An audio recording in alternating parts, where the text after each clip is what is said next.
This week's Piltch Point with what? No, that's not yet, is it? With Avram Piltch is proudly powered by Monster products. The headphones on my head right now, the Monster DNAs, the headphones that I usually wear, the Monster Elements, a whole variety of other headphones from corded and Bluetooth, in-ear, on-ear, over-ear, plus Bluetooth speakers from the little S100 to the S400, and of course the Monster Blaster, and all of the cables and power to connect those and all of your other home entertainment products are all available by going to PLUGHITZLive.com/monster.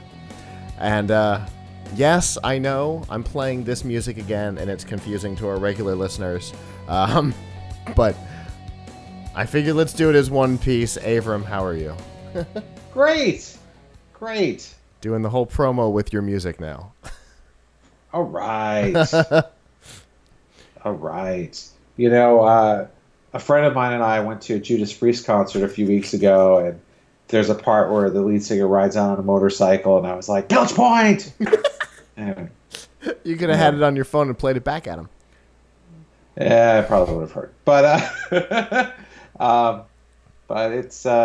it's been cool.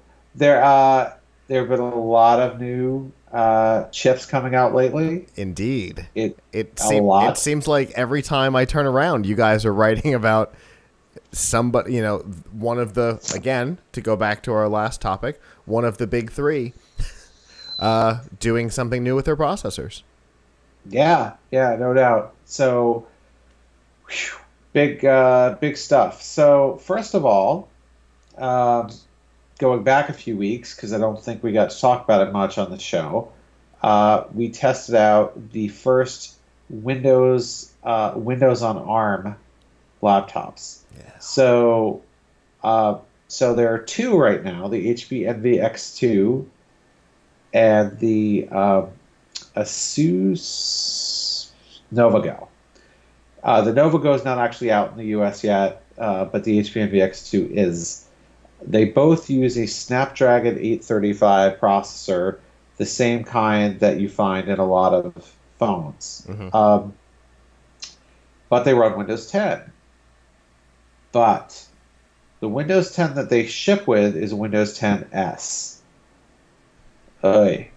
So you can't, but good news, you can upgrade to, Microsoft doesn't like to call it an upgrade.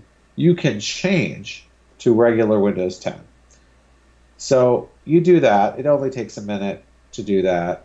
And then you can run many standard Windows apps, but not all of them.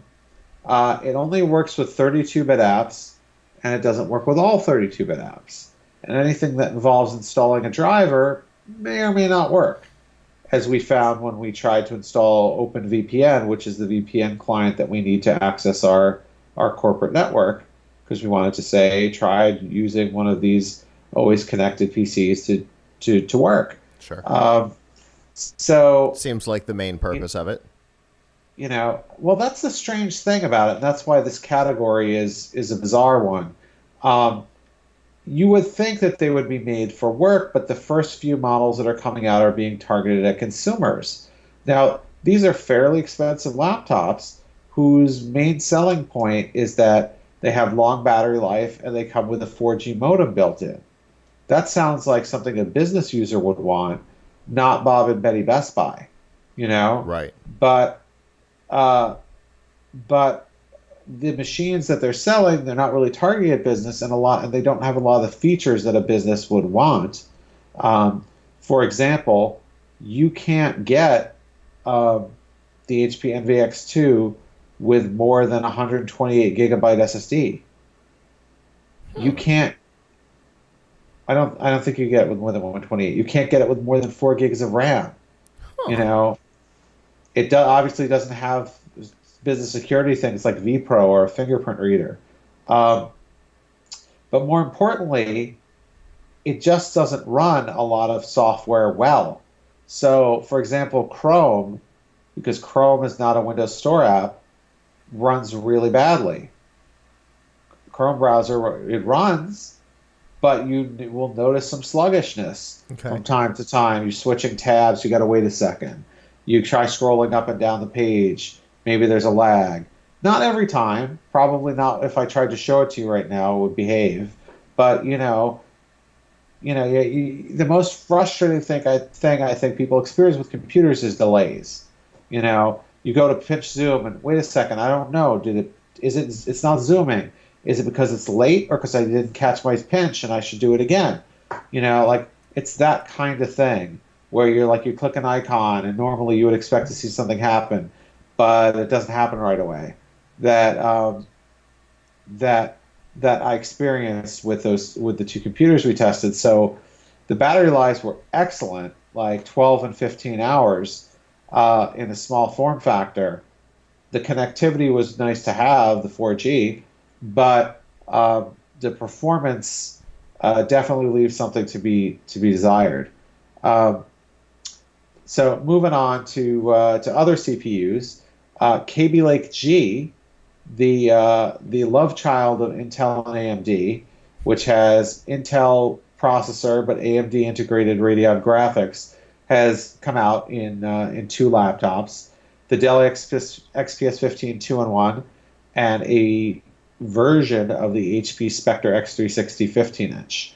The HP Spectre X360 15-inch, I don't think anyone's gotten one yet. We haven't, but we have reviewed the XPS 15 2-in-1. What we found was the performance was really good. The overall performance was really good, and the graphics performance was about equivalent to a GTX 1050 Ti NVIDIA chip.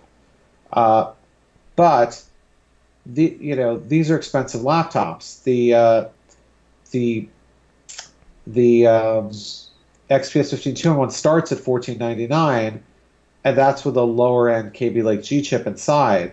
So if you want the Kaby Lake G Core i7 chip that we tested, you're going to spend at least like $1,800 for that. For the same price, if graphics was what you wanted, you could get a gaming laptop with GTX 1050 Ti graphics for under $1,000. But this is not a gaming laptop. It is a slick looking 2-in-1, and that's the selling point. So if you want graphics that are, graphics that are sort of good enough for a budget notebook and something that's a form factor of a lightweight 2-in-1, and you're willing to pay quite a high price for it, and at least in our case, the battery life wasn't very good. Could be the 4K screen that caused that, though.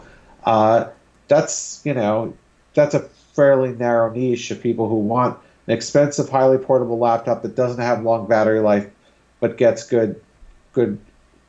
relatively good graphics scores.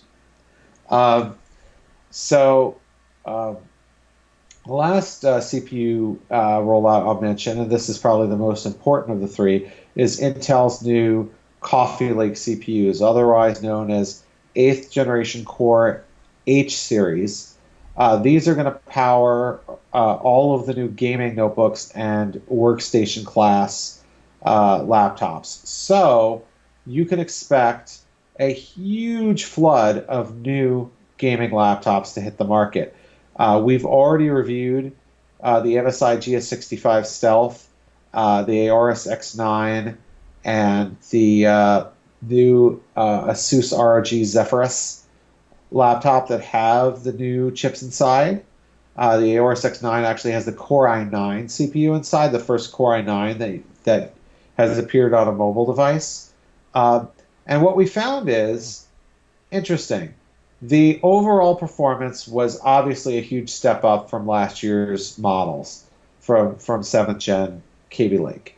Things like crunching a video or doing a spreadsheet macro or running the Geekbench performance tests. It was a clear, huge improvement over last year's model. However, when it came to frame rates in games, we actually didn't see much of an improvement. So if gaming is really your modus operandi, you could buy an older laptop, one that's not one of the brand new ones, that has 7th generation Core and get a very similar game experience. So that's just something to keep in mind. Now, these chips are appearing in a lot of laptops, not just gaming. They're in things like the Dell XPS 15, which is a great laptop for creative professionals, and things like that. They have 6 cores instead of the 4 cores on the previous model, so better for multitasking. But if you're playing a game and graphics are really the thing in most games, you're not going to see a tremendous boost from improving the CPU. What you really want is to see, hey, is NVIDIA going to come out with new chips later this year? We don't know for a fact that they are, but it's been about 2 years since their last rollout, so it seems like they should be doing an update later this year. Understood. So, direct on the last topic, direct processor heavy performance, big improvement. Video performance, maybe not. Right. The bottom line is most games today are very GPU bound. Sure. So the point is, if you are buying a gaming notebook, as many of these gaming notebooks are coming out and they're saying, look, Coffee Lake CPU, it's not such a great selling point for the gaming notebook. Now, at the same time that they're releasing the Coffee Lake CPU, the models of Coffee Lake CPUs, they're doing other things. So the other things might be worth it for you, like a lot of the new models that are coming out have a 144 hertz screen, which is great for anti-ghosting. And so the previous model maybe didn't have the 144 hertz screen, but you're getting that along with Coffee Lake. Or, in the case of the MSI GS65 Stealth, that's a brand new design. The previous model didn't look like that. So, it's a matter of what you want, but I guess the bottom line is you're not getting a huge gaming benefit from Coffee Lake. Understood. Well, obviously that was a lot of information about so a you number of can go to processor topics. laptopmag.com. Well, one more time. Sorry, I talked over you. So you can go to laptopmag.com, and I think it's on the homepage right now, but if not, look for our CPU guide, which CPU is right for you, and that explains everything about all the new CPUs and even the old ones. Fantastic. Well, Avram, as always, love hearing about the topics that I don't always have the ability to follow myself. I've been following the Windows on ARM process, but been very difficult for me to follow the new processors out of Intel. So we always appreciate you bringing those to us. Always a pleasure. And I guess until next week, ciao.